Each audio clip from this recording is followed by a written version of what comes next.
Welcome back. Now in this video we want to talk about basic operation with the mic and Dragon Naturally Speaking.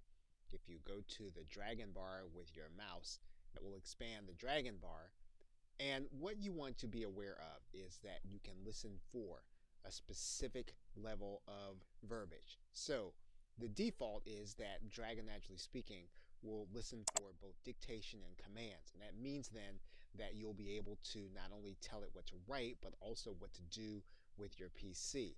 You can also be more specific. You can have it listen specifically for numbers, and you can actually have it listen to spell certain words.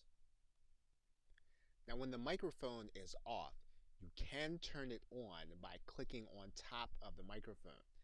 And all you'll need to do is to click on top of the microphone, and then Dragon is ready to begin listening for dictation and commands. Now, in some cases, you may just want to convert Dragon into sleep mode, and that way then you'll be able to wake it up with your voice command.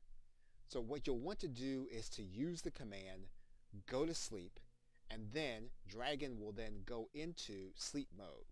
So we'll use the command right now, go to sleep.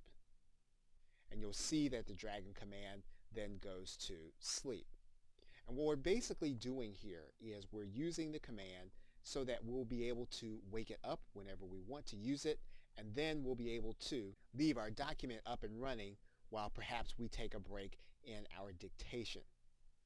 Of course, when we are ready, all we'll need to do is we'll need to then turn the microphone back on or toggle it back off either with the mouse or with our voice.